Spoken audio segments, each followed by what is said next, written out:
Eu preciso aprender um pouco aqui. Eu preciso aprender um pouco ali. Eu preciso aprender mais de Deus, porque Ele é quem cuida de mim.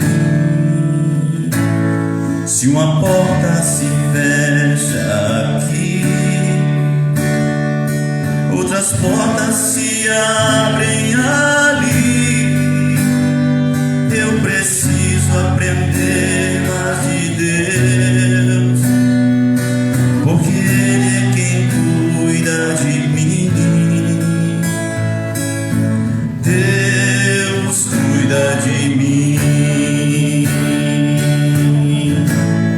Deus cuida de mim. Na sombra das suas asas, Deus cuida de mim.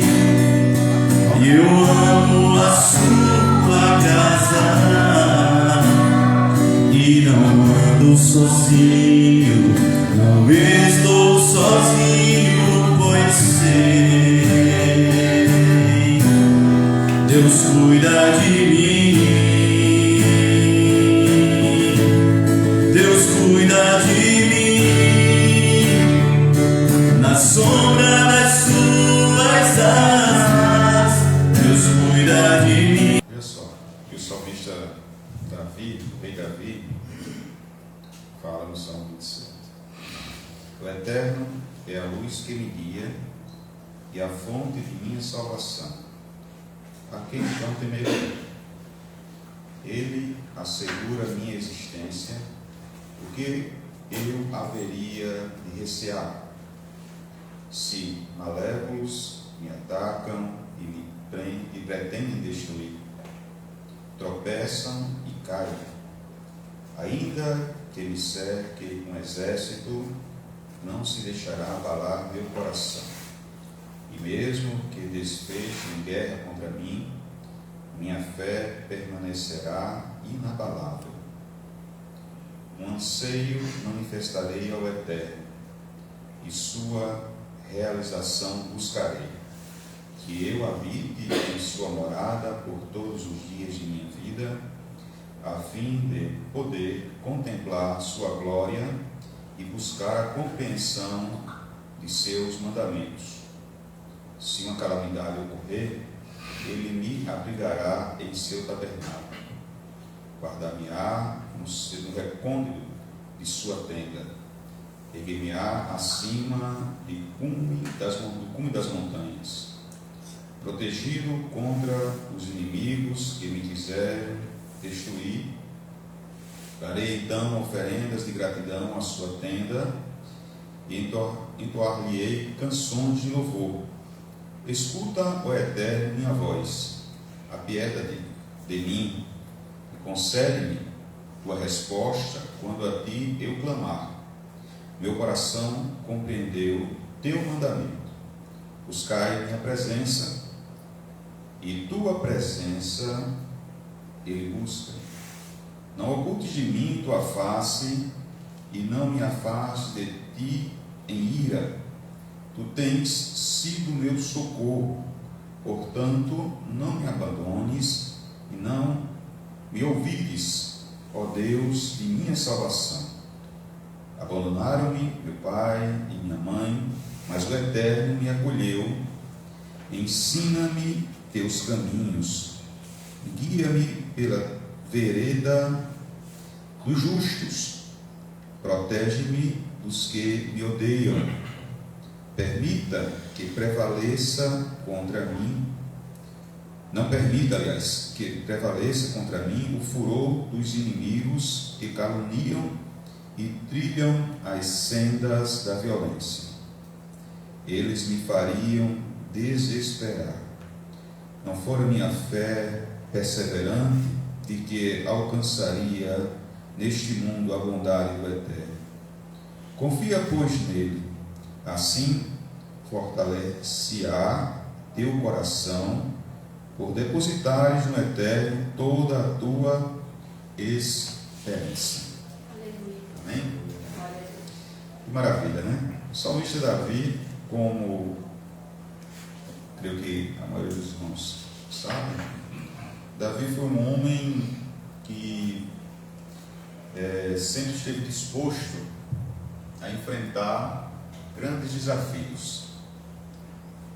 Davi, ainda muito jovem, conta o relato bíblico, que enfrentou urso, leão, assim, e mais ainda, em um momento crucial de Israel, nós temos no relato bíblico que Davi enfrenta um gigante.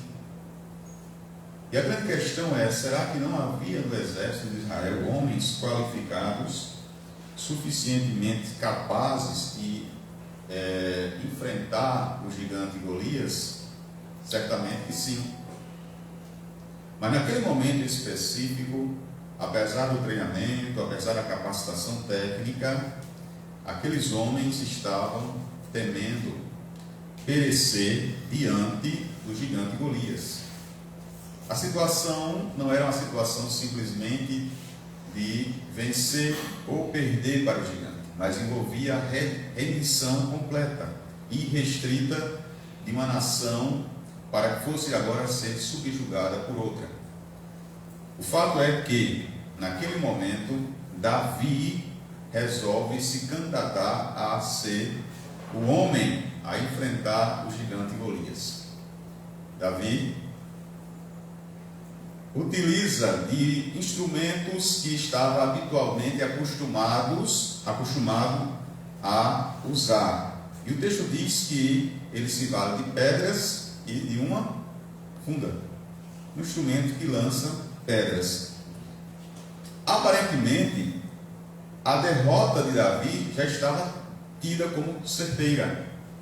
Porém, um detalhe importante na vida de qualquer pessoa que tem fé, no sentido de ter uma crença, ou de ter uma religião, ou de ter um desejo de servir a Deus, existe uma palavrinha-chave que aí ela tem que fazer parte da nossa vida de maneira irrestrita, independente de quem quer que seja.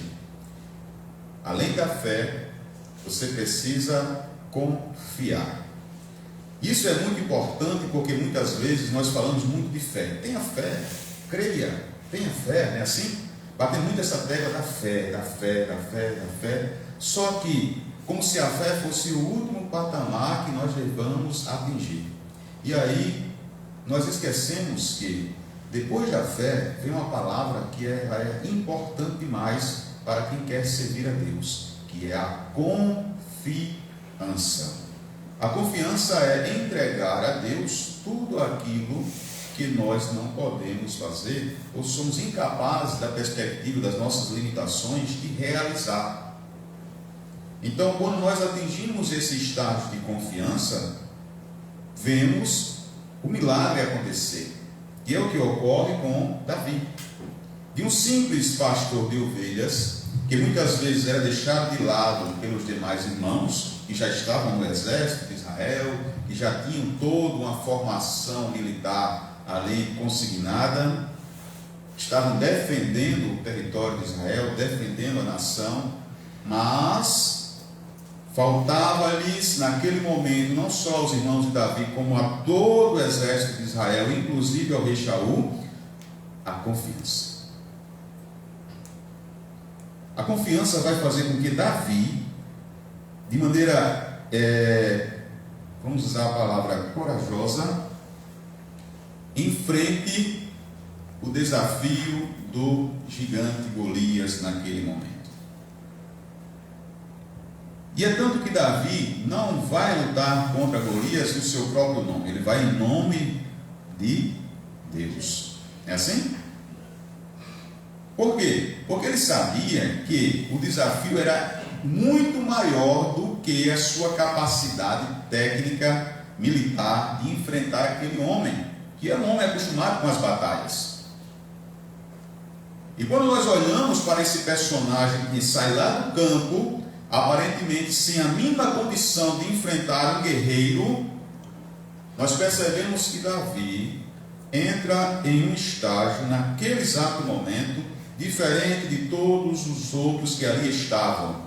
de todos os outros do exército de Israel. Por mais capacidade, por mais experiência de combate que tivessem, por mais que já tivessem sido feridos em batalha, tivessem as cicatrizes de guerra, Davi, mesmo sem ter nenhuma dessas qualificadoras, Davi se põe em uma posição de resolver a questão, não por seus próprios méritos, mas porque ele transcende o estágio de tão somente crer e ter fé. Ele passa agora a confiar de maneira irrestrita naquilo que Deus representa para ele, daquilo que Deus representa para a história do seu povo. Quando nós entendemos isso, nós passamos a valorizar ainda mais a nossa vida espiritual e aquilo que nós entendemos como sendo necessário para nós termos comunhão com Deus. A comunhão com Deus, ela se dá justamente a partir do momento em que eu deixo de confiar apenas na minha capacidade, na minha força física ou na minha capacidade intelectual e disponho tudo isso, certo? De maneira que ela fique vamos chamar, na dispensação, de Deus. É isso que ocorre com Davi. Então Davi é um personagem muitas vezes controverso. Por quê? Porque o mesmo Davi que confia em Deus é o mesmo Davi que lá na frente você vai ver ele cometer certas coisas que não deveria ter feito. E aí revela um outro aspecto do ser humano, que é justamente que nós, mesmo querendo acertar, em determinados momentos da nossa vida, vamos errar. E o erro não vai acontecer na nossa vida para que nós venhamos a nos afastar de Deus. Muito pelo contrário, ele deve ser algo que motive que eu me aproxime ainda mais de Deus, porque cada vez que eu me aproximar de Deus, certo? Mais forças espirituais terei para superar novas adversidades. É tanto que Davi vence o gigante Golias, depois Davi enfrenta um processo de perseguição do rei Saul, e mesmo assim, Davi permanece confiando em Deus. O mesmo Davi que confia em Deus é o mesmo Davi que você vai ver durante toda a sua história cometendo vários deslizes. Então, onde é que eu quero chegar com isso? Mostrar que o texto sagrado, o texto bíblico, não esconde nada. Ele mostra, ele escancara a realidade do ser humano. Ou seja, todos nós, assim como Davi, somos capazes de realizar coisas que aparentemente estão fora da nossa capacidade intelectual, da nossa capacidade, vamos dizer assim, de influenciar, mas muitas das vezes, pelo fato de nós termos a nossa confiança em Deus, passamos a exercer, passamos a executar, e aí a gente vence gigantes, e aí a gente vence a perseguição de um rei, a gente consegue vencer inúmeras adversidades, e como diz o Salmo 27, ele diz o quê? Que quer habitar onde? Por que ele quer habitar na casa do Senhor? Porque quando nós estamos na presença de Deus, no sentido da nosso devocional, da nossa vida de oração, da nossa vida de leitura da Bíblia Sagrada, nós estamos na casa de Deus. Evidentemente que nós temos muitas vezes um referencial físico, isso não era diferente para Davi. O que é que ele tinha como referencial naquele momento, no Salmo 27? O tabernáculo, não é assim? Ele diz, olha, eu quero estar no tabernáculo, eu quero estar na casa de Deus, eu quero estar nesse local, porque aí eu me sinto tranquilo, evidentemente. Por quê? Porque Davi era um homem de batalhas, ele era um homem de guerra. Quem planta guerra vai colher o quê? Era isso que Davi tinha na sua trajetória de vida.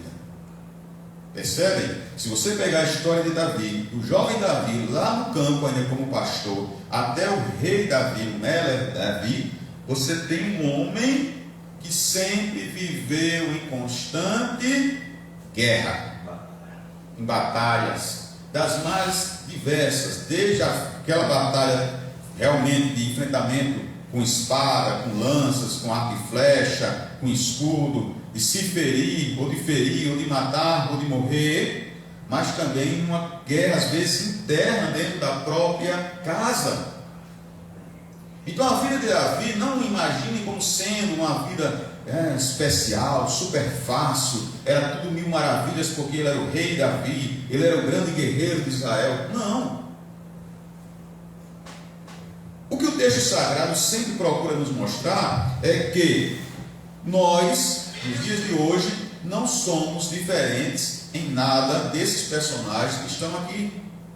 Enfrentamos as mesmas dificuldades, temos as mesmas deficiências e ineficiências, temos qualidades, virtudes. Cada um de nós enfrenta uma batalha e uma adversidade diferente. Uns às vezes num estágio muito difícil, outros mais, vamos dizer assim, não mais fácil, mas um pouco mais moderado, em determinados momentos. Tudo isso vai fazer parte de uma construção de vida que ao longo dos anos nós vamos ter que passar. Mas o que é interessante disso tudo, e aí nós voltamos para o texto sagrado, onde o salmista vai dar justamente essa ênfase da confiança, da esperança, de esperar em Deus, de ver Deus como sendo o único capaz de te livrar de tudo aquilo que possa vir contra você. Porque não adianta muitas vezes nós confiarmos na força do nosso braço. Temos uma limitação, ou isso não acontece. Sim, quantas vezes nós olhamos para uma situação e dizemos, eu sei como resolver, eu tenho um contato ali e acolá e vou resolver assim, assim, assado. Procura-se os meios e os meios não conseguem atingir o objetivo. E aí só um milagre vai acontecer para que aquele seu propósito se concretize. E o milagre vai envolver N fatores, muitas vezes inimagináveis por nós. Não se enganem, Davi diante do gigante Golias seria derrotado. Não havia condições técnicas nenhuma para que Davi conseguisse vencer aquele gigante. O rei coloca lá sua armadura, pelo contexto bíblico, percebe que o rei Saul era um homem forte, etc. Tanto que a armadura fica toda desengonçada de Davi. E ele dispensa aquele voluntário, e a sua permissão para a batalha era um ato de desespero. Olha onde chegou naquele momento. Ou seja, mandem um guerreiro para enfrentar o nosso guerreiro, que está resolvida a batalha, não vai ter um derramamento de sangue. Um apenas. Tinham-se vários homens ali. Homens fortes, homens preparados, homens experientes, mas eles sabiam que a responsabilidade individual era tão grande que recuaram. Porque todo resultado, seja fosse ele positivo ou negativo para o exército de Israel, recairia na pessoa que se voluntariou para enfrentar o gigante Golias. E nós sabemos que em um ambiente coletivo, as tarefas elas são divididas para que o peso fique menor. Conscientes disso, os homens do exército não queriam assumir responsabilidade individual naquele momento, já que ela era coletiva. E aparece um garoto, muito jovem, que se voluntaria. Evidentemente que Davi, naquele contexto, se você analisar, você vai perceber que Davi foi jogado aos leões. Não pense que Saul morria de, realmente, esse menino é um menino de Deus, agora ele vai salvar a nação. É como quem diz assim, rapaz, vamos fazer o seguinte, vamos poupar o nosso guerreiro, porque não vai dar certo mesmo o negócio aí. Coloca esse garoto aí, vai, ele não quer ir? Então põe ele, vai, ele manda ele. Contrariou todos e a tudo naquele momento. Uma perspectiva humana limitada de visão fazia com que tudo estivesse perdido. Agora imaginem a reação, tentem pensar, tentem voltar a esse contexto histórico que nós estamos tratando aqui de confiança. Qual foi a reação do exército de Israel, do rei Saul, de todo o povo de Israel e também dos inimigos que lá estavam do outro lado, quando viram o gigante Golias cair por terra, e aquele garoto, como diz o texto, sacou a espada e cortou a cabeça do seu oponente. O impacto foi tão grande, mas tão grande, que a reação não houve. Sabe aquele momento em que nós tomamos uma surpresa, somos surpreendidos por alguma coisa, que nós simplesmente travamos, nem para frente, nem para trás, a gente não sabe se fala, se chora, se grita, se sorri, ou seja, foi justamente o que acontece naquele momento. Foi diferente de todas as batalhas que todos os guerreiros experientes, que todos os soldados experientes que ali estavam, tanto de um lado quanto do outro, tanto do exército de Israel quanto do exército adversário, inimigo, sentiram, extasiados. Do lado de Israel, a euforia, ganhamos, vencemos. Do outro lado, perplexos, a perplexidade, quase não sabe a palavra, de serem derrotados por um garoto. Então, meus queridos, é muito importante que na nossa caminhada, na nossa trajetória de fé, de vida, de buscar a Deus, de querer ter comunhão com Deus, nós entendamos que, em muitas vezes, nós estaremos diante de um gigante. Parece ser intransponível, parece ser impossível de vencer. E o texto sagrado ele vai mostrar vários exemplos disso. Outro exemplo clássico que nós poderíamos trazer é o que acontece com Mardocai e a rainha Esther. Quem conhece o texto sabe que o livro de Esther é o único livro da Bíblia, que não tem a palavra. Que palavra? Qual a palavra que não tem no livro de Esther? Deus. Deus. Você pode ver, do primeiro ou do capítulo não vai aparecer. Porque muitas vezes, isso é interessantíssimo o texto de Esther. Interessante. Não há necessidade que ele apareça para que ele realize algo. Entendeu? O livro de Esther tem essa característica. Deus não aparece explicitamente no texto, mas ele aparece de maneira oculta. Vamos usar essa expressão. Em que sentido? O milagre vai se desencadeando ao longo da narrativa bíblica e você percebe que cada fato que acontece é uma intervenção divina, porém não aparece Deus. Então assim, para Deus agir, para Deus realizar, para Deus fazer, pode sentar aqui, algo, não há muitas vezes a necessidade daquela coisa muito espalhafatosa, e tal, e vira e mexe, acontece, não, de maneira simples, de maneira tranquila, Deus vai fazendo as coisas. Aleluia. Certo? E nós estamos dando dois exemplos. O primeiro do rei Davi, algo que todo mundo percebia, notava, porque era uma batalha, não tinha como fugir aos olhos, era uma batalha tradicionalmente falando. Mas no caso de Esther, você tem a rainha Vasti, que houve todo aquele contexto com o rei Assuero, e de uma hora para outra dá um 360 na cabeça do rei, e ele não quer mais conversa com a rainha, porque na cabeça dele foi humilhado, porque a rainha não quis aparecer. Mas, ora, convenhamos, alguém que é rei por causa da rainha precisa muitas vezes ter que engolir, o seco. E a rainha disse: não vou aparecer, porque eu não sou um fantoche para que você me apresente aos seus amigos. Porque diz a tradição que a rainha Vasti era uma rainha muito bonita. Muito bonita. E ele queria apresentá-la aos seus comandados, aos seus amigos que estavam visitando, porque ele deu uma festa que passou de meses. Não foi assim?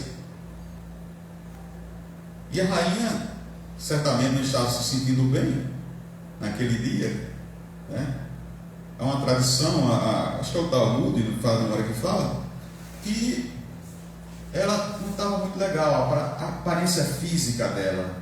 Na Bíblia você não vai ver isso. Mas a tradição fala que ela não estava se sentindo muito bem, fisicamente falando. Não estava, a maquiagem não dava a cobrir alguma coisa, e ela não quis aparecer na presença do rei. E isso faz com que o rei entenda que aquilo foi algo desafiador para com ele. Ou seja, é como quem diz assim: olha, se a rainha que é a rainha não vê a presença do rei, então todas as mulheres agora vão desobedecer aos seus maridos, etc. Ficou assim, aquela coisa toda, e o rei não quis ficar por baixo. Então há um processo agora de substituição, não é assim? Da rainha.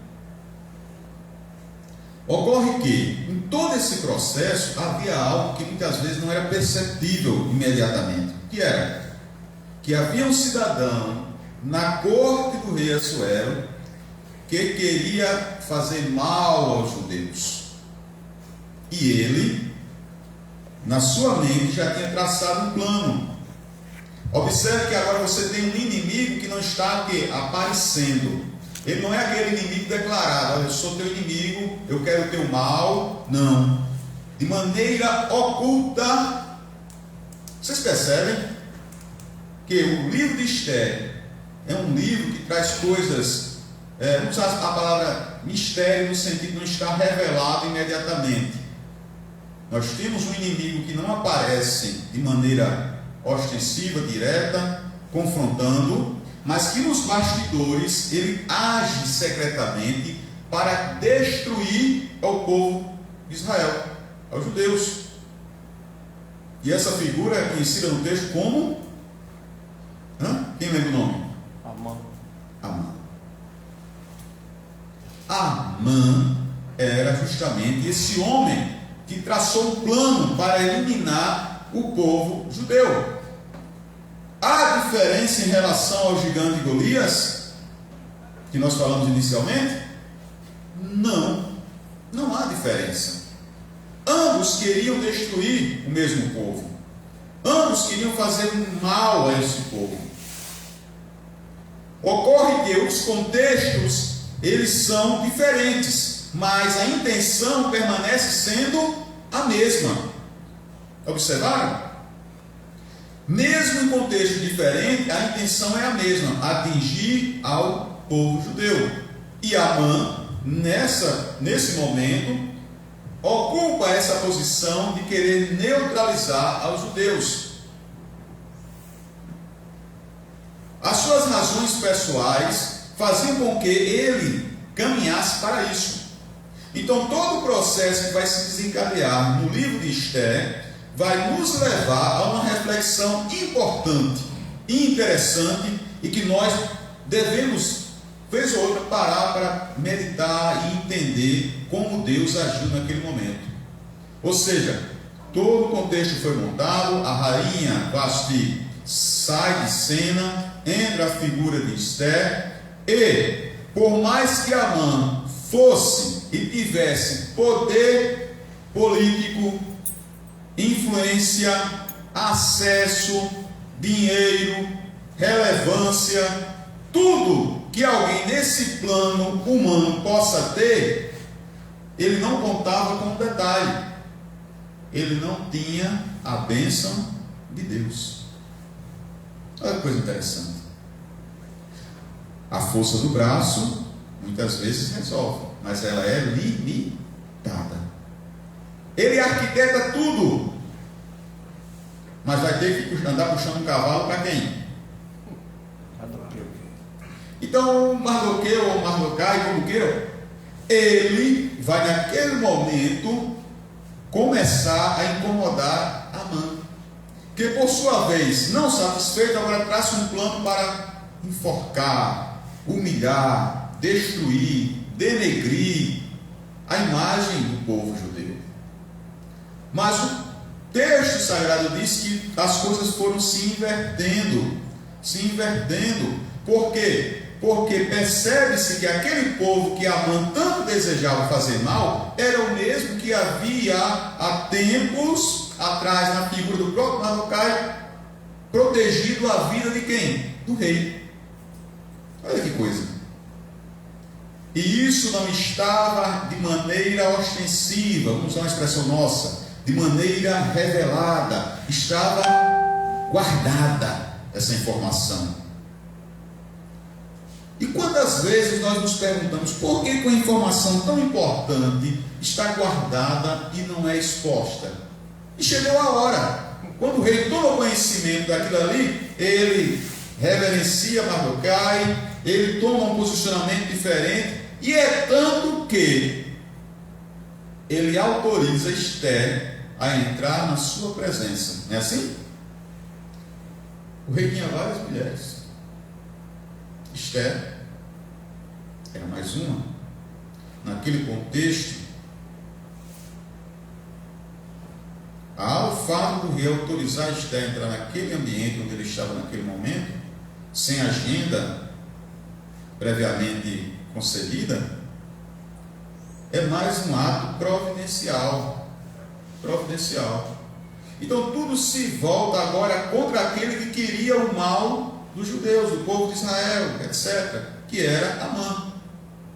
O gigante Amã, não o gigante fisicamente falando, mas o gigante com poder político de influenciar o rei, de estar na corte, de participar dos banquetes, de participar das reuniões, de influenciar na decisão que o rei tomava. Não é à toa que o rei pergunta a Amã: olha, Amã, o que é que eu faço para alguém que eu admiro, né? Como parafrasear, de alguém que merece assim ser exaltado, ser honrado. Aí coloca a sua capa, no seu anel, não sei o que, no seu cavalo e tal. Aí eu disse: rapaz, esse cara é um conselheiro e tanto. Então prepare tudo isso e você vai puxar o cavalo para Mardokai.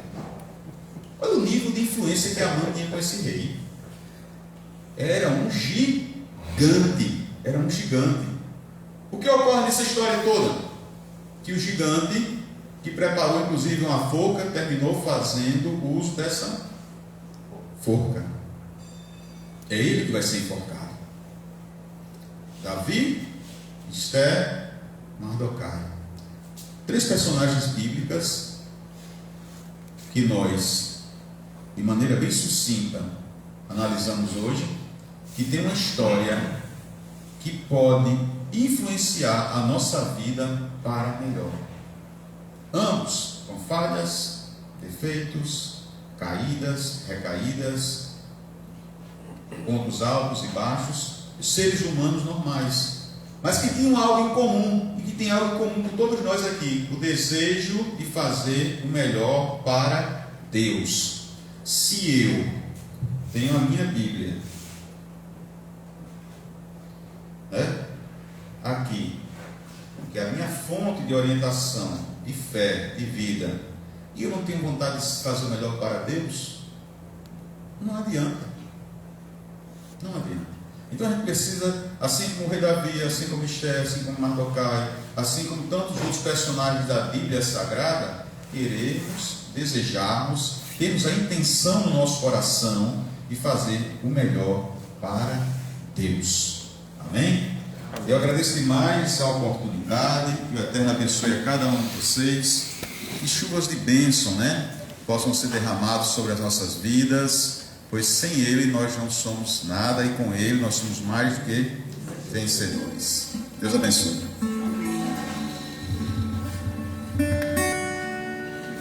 Eu preciso aprender um pouco aqui.